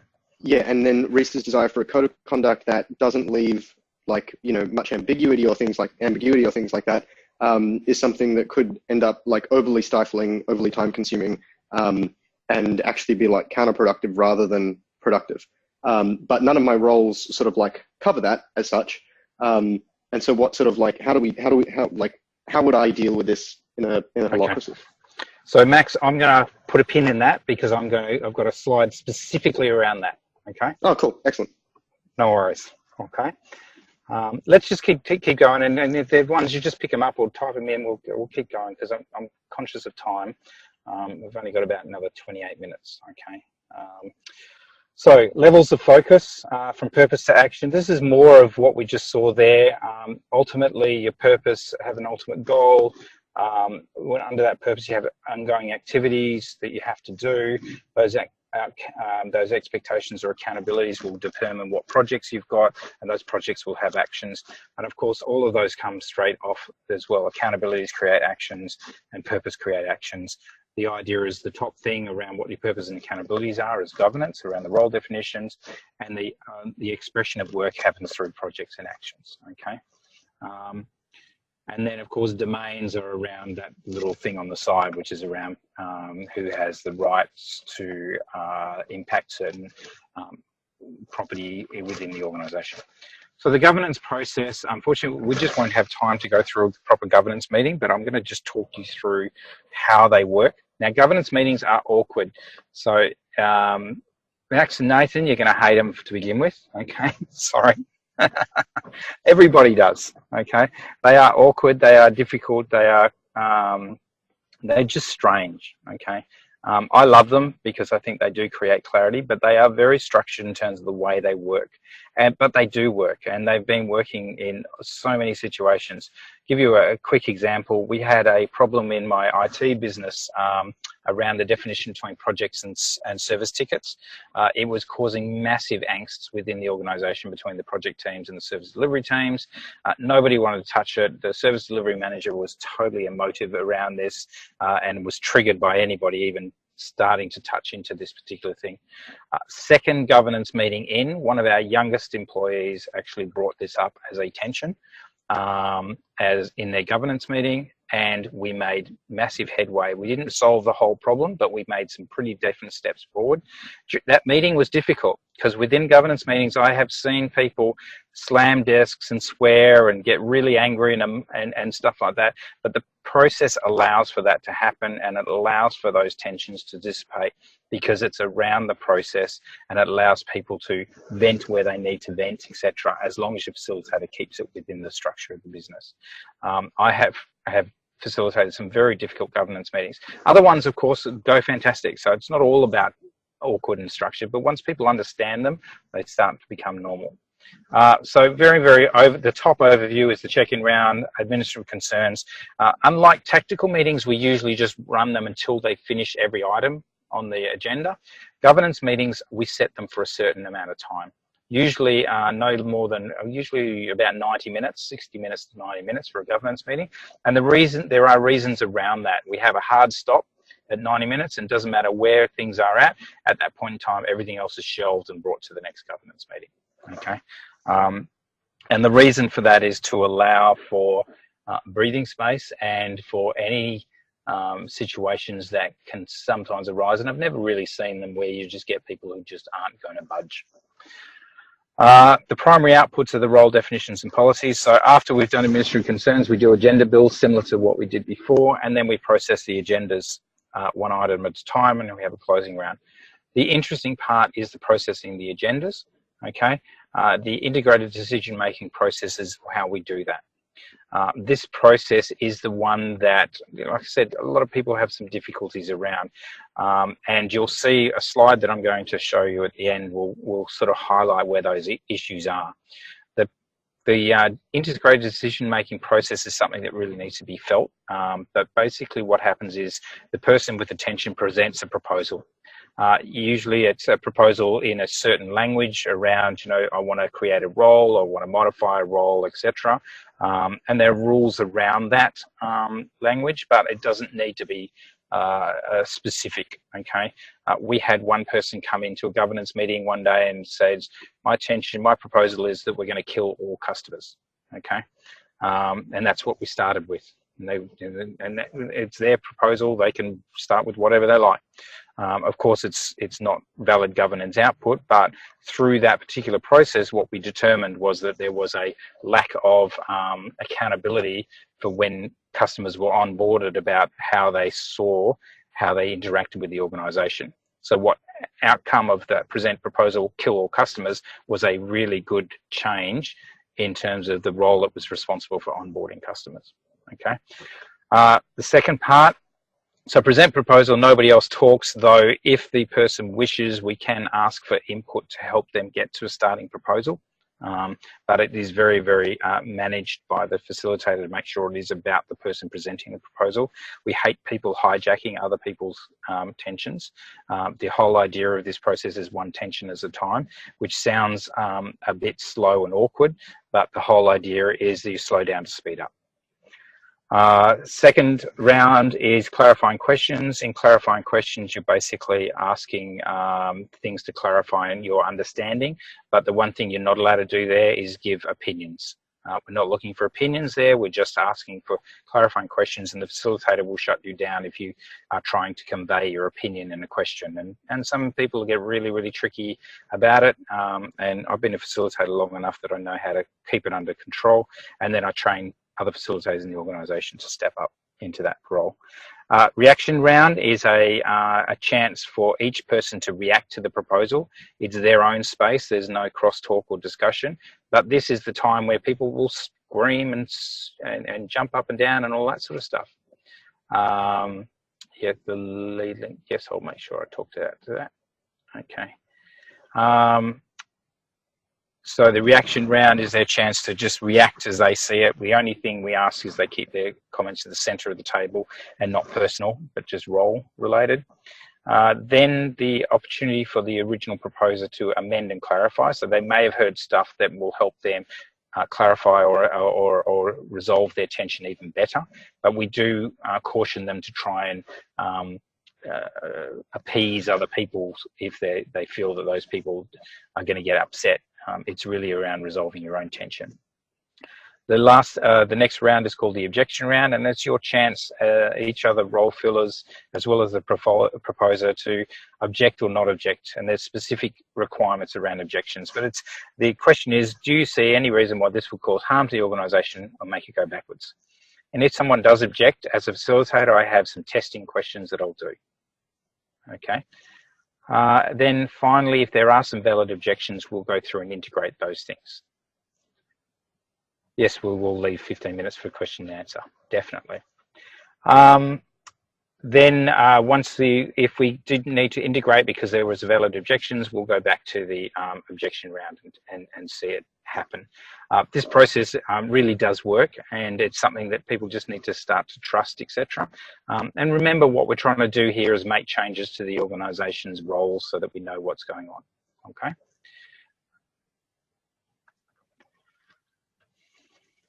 Organisations are built with self-organising circles. So one of the questions that I had earlier, just looking up here. I had a lead, link and circle terminology. Yes, yeah. Can problems wait till after tactical? Yes.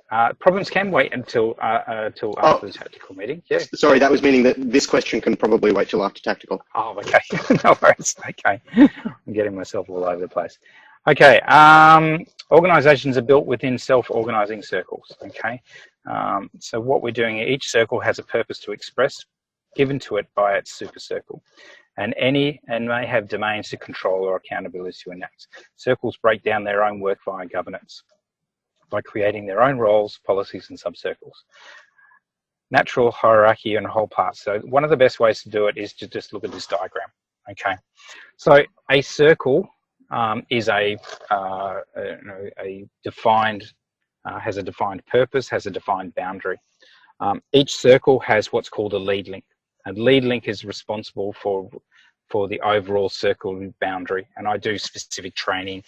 If you guys decide to implement, I do specific training for each of the core role fillers, so the lead links and rep links and what it looks like. Lead links in old organizations, you think of them as a manager. In a holacratic organization, they're not so much a manager as a boundary. They're responsible for keeping track of the boundary and making sure that it's not being poked into or broken. That it's staying solid, and they're also responsible for ensuring that then the overall purpose of that circle is then developed or pushed down into the different roles within that circle. They also do things about making sure that things aren't falling through the gaps. If there's mismatches in terms of roles, that's what they're responsible for. But overall, a lead link is put onto assigned as a lead link of an O by its super circle. And I know some of this terminology, and if I lose you guys, that's okay. I'll work on it. A circle or a subcircle, from the super circle's point of view, is just a role. So all it is just a role that they are interacting with, etc. That role has a lead link that then provides that purpose that's been put onto it down into the subcircle. But the other thing is that holacracy is also about making sure that there is, it's not democracy, it's not the right word, but there is balance in that. And that is why there's a separate role called a rep link. And a rep link is usually voted by the subcircle members to represent the subcircle in the super circle. So where a lead link brings usually stuff down into the subcircle, the rep link is responsible for ensuring that the circle itself is not being constrained in doing its work because of things that are happening in the greater circle. And they act as almost like a gatekeeper in terms of, hey, I'm in the marketing circle and I'm the website guy, and at the moment we can't get anything done because logistics haven't given us enough server capacity, etc. So the rep link might then go and represent that tension in the super circle. Okay, and the idea is to create this two-way. The other thing is that whoever fills the lead link role cannot fill the rep link role. Then within the circle, we have those different roles, and then those sub-circles could further, where a role starts getting so complicated, it will then maybe create its own sub-circle within it, okay? People turn up outside of the organization and they will represent or energize roles within the organization, okay?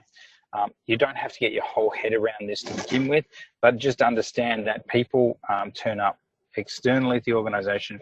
They will fill multiple roles, sometimes across multiple circles. In one of the organizations I work in at the moment, I have 21 roles across 4 circles, okay? And sometimes that gets a little bit schizophrenic and stuff like that. So one of the things you need to start to understand then is, as a role filler, okay, which role am I talking to from? And which role am I engaging you? And that starts to become an important terminology and an important language in the organization. If you don't bring that language into the organization, then you run into all sorts of problems.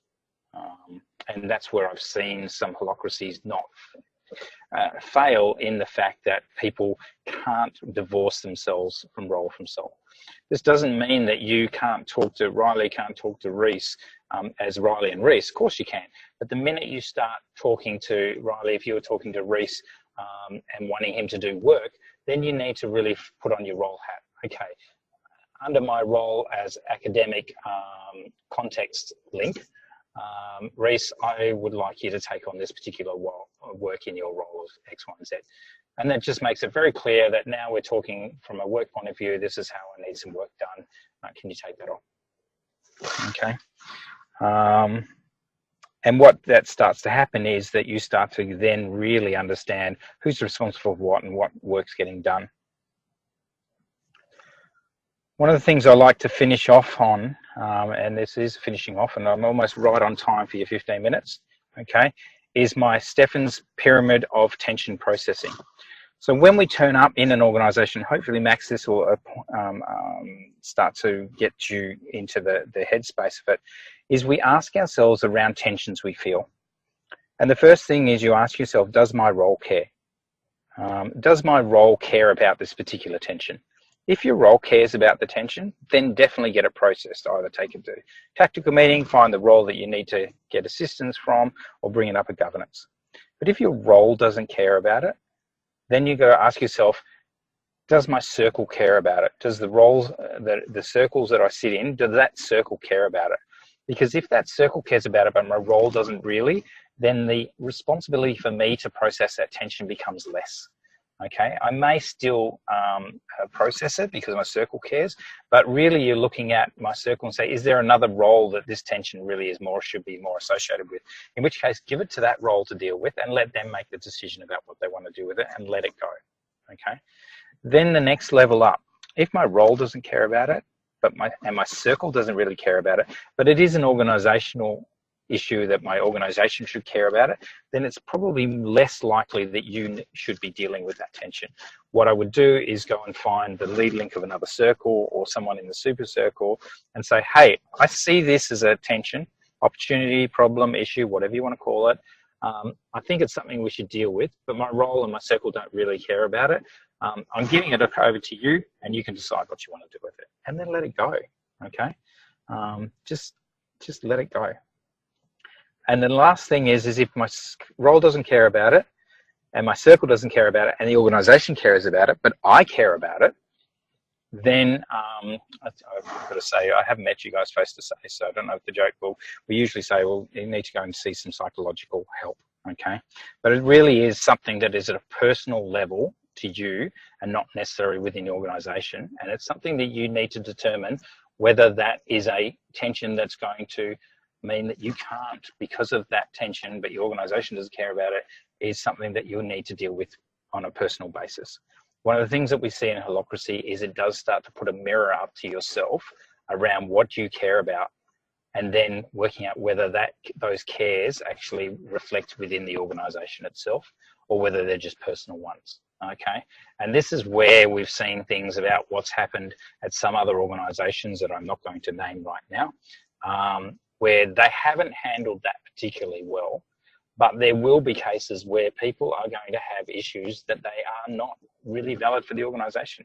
Now, in a normal organisation, there is no way for us to differentiate that because role and soul is so integrated with each other. Whereas in holacracy, it becomes very visible and then something that you need to work out and determine how you're going to deal with. So that's me done in terms of what I'm going to present tonight. Hopefully it was enough to give you guys a bit of an idea of where things are at, etc. We've got some time for some questions. So, how should we best manage this? Okay, Max, I think you've got some burning questions and I want to hear those if that's okay. Yeah, so some of them are, I guess, yeah, a bit all over the place. And there's some disambiguation maybe. So in the case of the code of conduct thing, actually there was two questions. One was the outside role and one of them was disagreements like more or less specific. And so, yeah, in terms of outside role, I sort of feel like I should either try and, if I care about it like that, I should either join the circle or do something like, pick up a role or something like that is sort of the way to deal with this in this framework, right? Definitely. I mean, if it is something that you definitely, and you're a lead link, you have the right to turn around and say, well, I'm going to assign myself that role. Okay, that's fine. Okay.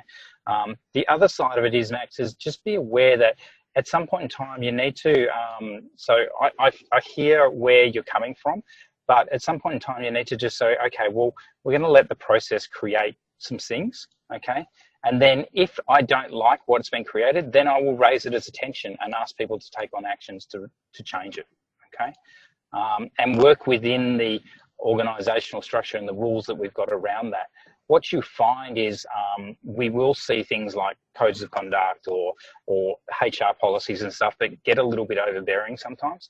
And then all we do is we just do some governance and some cleanup, and we turn around and say, well, this isn't really working. I mean, the question, when you start talking about objections, and I would really love you to have a look at how objections work, and I'll send you something, Max, in terms of that. Is it safe enough to try? Knowing that at any point in time, we can come back and revisit it, okay? Mm-hmm. And so what we're trying to do is lower the bar for decision making. So it doesn't have to be right. We make decisions at the last possible time, last responsible moment when we have the most data, because we're now working in such a rapid organization that can change very rapidly.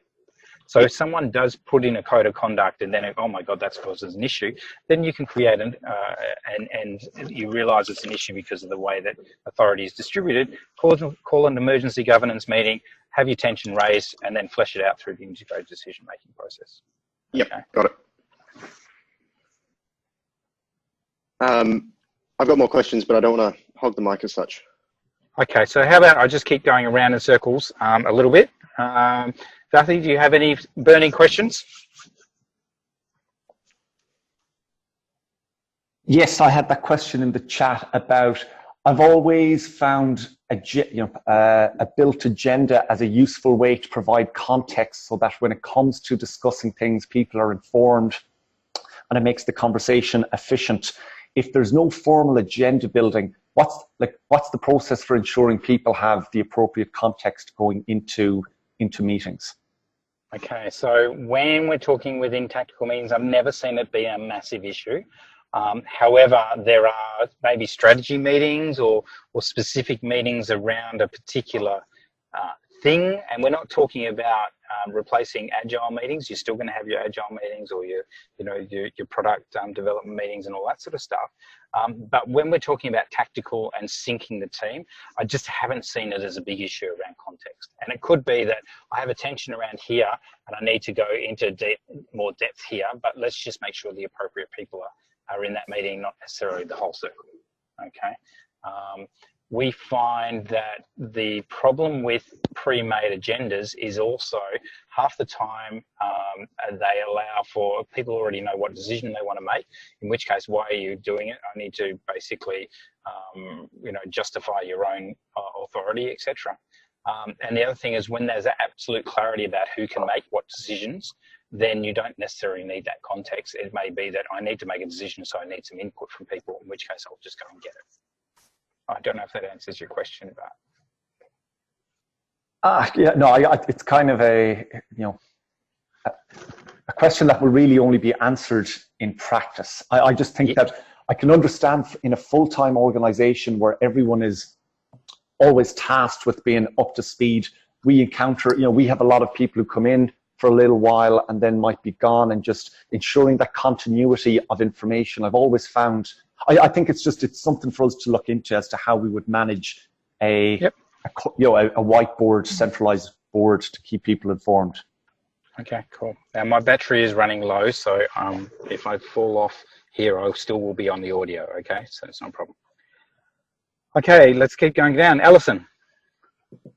I don't have any questions. I'm keen to hear the rest of the ones Max has, I think, and he's just written one in the group chat. Minutes a thing for Holacracy meetings. Ah, fantastic. Yes, thank you, Max. No. We have a secretary role who is responsible for capturing the actions and projects. The only outcomes from a tactical meeting are the actions and projects. That's all that needs to come out. What actual work has now actually got to come out of it, okay? Which means that there are possibly requirements you have under your rules of political party that may need to be addressed there.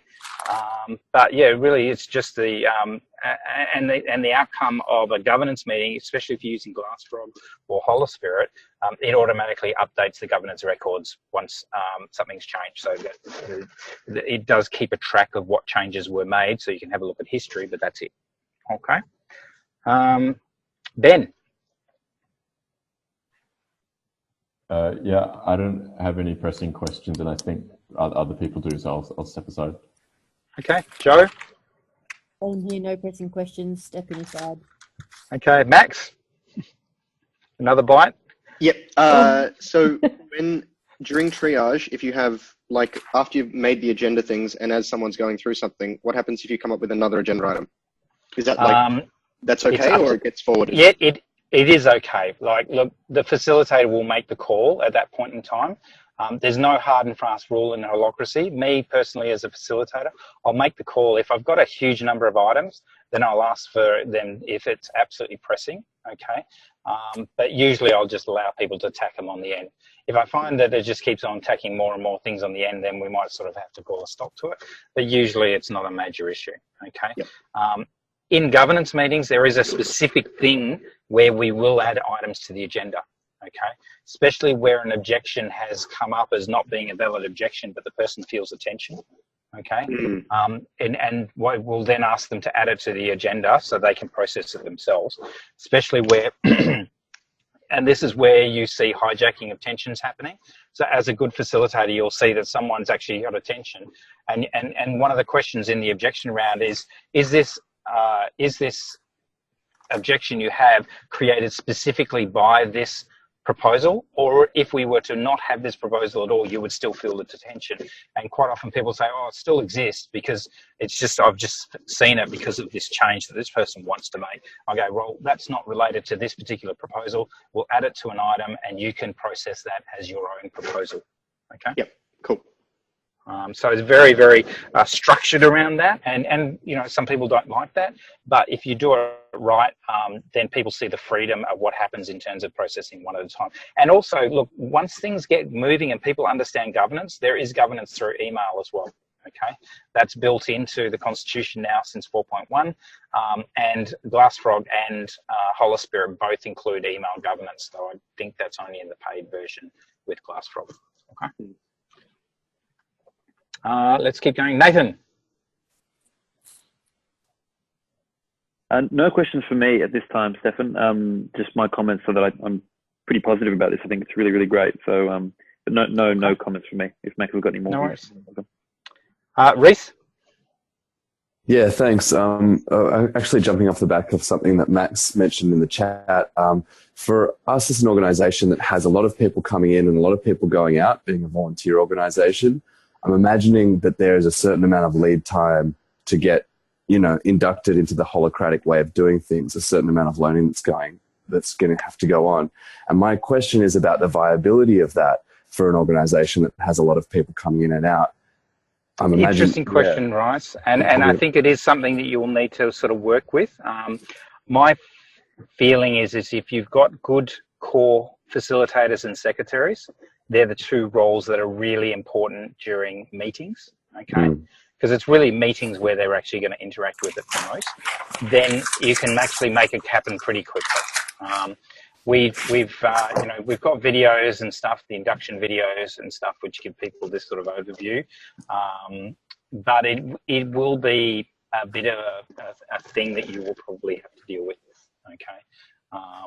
And it possibly might be that your core will run Holacracy, and then maybe your working parties will operate slightly differently, similar to the way your Scrum team will use Scrum, and the Scrum Masters or a representative from the Scrum team then represents that team in a overall development circle, okay, which is the way we did it at Schneider. Okay. Yeah, thanks. Riley, I know you're probably chomping at the bit and I left you down the bottom there. Sorry, I'm muted. No, I mean, no, I don't have a larger question to you, Stephan. Maybe a comment from Max regarding how he feels Holacracy fits into the greater IBDD and whether it's a compatible philosophy for us at this point in time. Yep, cool. And I will let Max have a go in a sec. I'm going to go to Stephan the Barbarian, who came in towards the end. Oh, hi, Stephan. Not many questions. I was just going to ask, for starting up, setting up Holacracy, how important is it that the roles are filled by people who are competent? Like, is it serious if people are put in who are not competent? Can we easily move them around, Yes. change their roles? Yeah. Yep, you can call elections at any point in time. What I've discussed with Reese is that I will be happy to get a certain amount of involvement, so I will be your facilitator / secretary early on to begin with. And the idea is then train people up. I've already got a feeling for a couple of people that would probably, just from these calls and listening to people about who will make good secretaries and facilitators. Your lead links, we already have appointed some, I can already hear, and rep links. The rep link is appointed by the super circle, so it is not an elected role, but the rep link secretaries and facilitators are elected. And what we do to keep the DNA going, which is not part of Holacracy, is I create community groups where all the facilitators get together once a month and discuss facilitation. That allows for them to cross-facilitate different circles if need be, etc. And we do the same with secretaries, and we do the same with rep links and lead links, and that provides the support to those communities and also helps to create that DNA for implementation. Cool, thanks. Okay, Max, back to you. So I think most of my other questions are just stuff I can Google. But one thing is just about, like, on the volunteers dropping in and out thing, one of the concerns I have is like a record from the point of view of, like, you know, if someone wanted to get caught up over the last, you know, say 2 months of stuff. I guess, well, firstly, are the projects and actions and things like that, are they, like, do they end up being adequate? Or, like, is there extra stuff to do? And maybe just point us in the right direction as opposed to a detailed answer. What I find is the role definitions become pretty self-evident, okay? And that's one of the beauties of them. You can usually step into a role and go, okay, well, I know what it's accountable for and what its purpose is. You will find there's sort of an elasticity that happens with roles. We had an accounts payable lady, and she was what I call a camel, okay, detail-oriented person. So one of the first things she did when she started in her role is going to a governance meeting, created this massive list of accountabilities that listed every single thing that she was accountable and people would expect from her, and to a detail that was, you know, just unbelievable. But that was right for her. And the next person who came into that role basically got rid of all of that and just basically said, pay the bills on time, okay? Because that worked for her. There was history, and there is history depending on which system you use to keep track of things. The list of projects, definitely. Actions are not recorded as part of Holacracy. That's your own trusted system. But there is a requirement for a role filter to have a trusted system. And as an organisation like yours, I would strongly recommend that you work on some sort of joint workflow platform, whether that be Asana or you develop your own or a ticket management system. I'm big on that. That's just one of my fortes. I love creating ticket management systems that flow work around an organisation and don't require, it's not IT, it's just basically everything. So everything's a ticket. That's just me, okay? But I'm just a bit weird, okay? But that's some things that you can do. But everything's a ticket really works. Max and I'd love to you and I to have a chat about that offline. So. Yep. Okay, so we've pretty much come to the end of our time at the moment. So what I'm going to do is just very, very quickly go around and just want to have a quick feedback from everybody about what they thought, what worked, what didn't work. And I am available. If you've got any questions, you can just email me. Reese has my number and email, and you can send it around. Happy to respond to any emails. And if you want to have another catch up, like just one-on-one, etc., happy to make myself available for that as well. Okay. So quickly going around for a closing round. Darthi? Yeah, great. Stephan, thank you very much for all of the information. I think it's a lot for us to process today, and I think a bit of a debrief and for us to kind of put it all in context will really assist. So thank you. Great. Alison? Just thank you, Stephan. Much appreciated. And yeah, certainly a debrief for us to chat about things would be good. No worries. Now I'm going to leave the two leaders at the end, which is my prerogative as facilitator. Ben? Yeah, so I joined a couple of minutes late. I didn't say thank you to you at the beginning, Stephan, but thanks for your presentation today. And yeah, I think I've come to understand it more the work flowing through operations and governance, as we're sensing tensions being like some of the key ideas, I think. So thank you. No worries. Moving down to Joe. That was great. Thank you very much. I appreciate your time and skill. And it was exciting to experience my first tactical meeting. Excellent. And Reese? Yeah, thanks a lot, Stephan. Excited and impressed at the depth of knowledge there, and also enthused by some of the questions that came up today's meeting. Great. Riley? Yeah, Riley. There we go. Yeah, so thank you very much. No, it's really interesting. I still do have some questions, with reference to the Australian law and making sure that if we do move forward with our holacratic model, that we're covering our bases in terms of making sure that, you know, the buck does stop with somebody, and we're able to implement holacracy and still take care of our responsibilities to the Australian law. But yeah, it was great. It was a really good meeting, and it was very fast. So I'm very impressed. Okay. Just quickly on that point, Riley. So one of the things we do specifically in organisations is we create a managing director role, which actually has all the accountabilities that ASIC put onto it, and that is the role then that the buck stops with it in terms of its requirement. And it's really the role of managing director in a normal organisation is the interface between the organisation and ASIC. Okay, so all of those things can be covered off very, very easily, and actually with clarity. With absolute clarity, where in normal organisations there is not that clarity on the managing director role. And I'm not familiar with the way that the political parties work, but I would say it would be very similar. You create context links that are responsible for that interface between the organisation and the governing bodies. Moving on to Sven. Yeah, hi Stephan. I came in really late, but yeah, I really like it, and yeah, I'm interested to see how we can put it in. Great. My computer's just died, but it's okay. My iPhone's still working. So on to Max. Yeah, so I think I've probably gone from like I'm less skeptical, even though there's plenty of questions and skepticisms and stuff. But I feel like you know, there are lots of good things, but the best thing for me was like I feel like I understand enough to start to see how things are going to like fit together in a deeper way, which is good. So anyway, I appreciate you answering my questions, by the way. So thank you.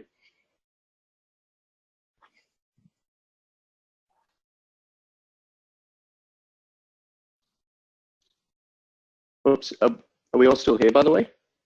I think that Nathan's the next to make a comment. Yeah, Nathan, sorry. Yeah, Nathan, sorry. Oh, yeah.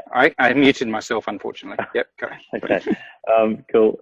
Yeah, no, look, Stephan, thanks very much for your time. It really is much appreciated. I'm actually feeling really optimistic about this. I think this is actually going to fit in really, really well for what we want to do, and I think it makes a lot of sense given, you know, the kinds of ideals we're trying to promote at a macro level, and also the kinds of people that the movement is attracting. And I'm a big fan of you know, this idea of autonomy and purpose, you know, more broadly. So I think this is really, really good. I think the thing that I really like about this is the idea that the Constitution, you know, becomes this really important document where you kind of set up the rules of the game, and so long as everyone's playing by those rules, things get done, and you make progress, and the organization can achieve its purpose just by, well, not just by, but you know, by having a really powerful and precise constitution that lays the groundwork. So yeah, I think it's awesome. I'm really looking forward to getting into it. Okay, great. Well, thank you very much, everybody. I'm sorry I wasn't sitting at an office, and usually have a few more screens and you can see my face and stuff like that. But it was really exciting to talk to you guys. I love the questions. And I really am available if you want to discuss further things, got questions, just find me emails, and I've got a booking system if you wanted to catch up online again. Okay, so thank you very much, everyone. Thank you. Thank you. Thank you. Thank you.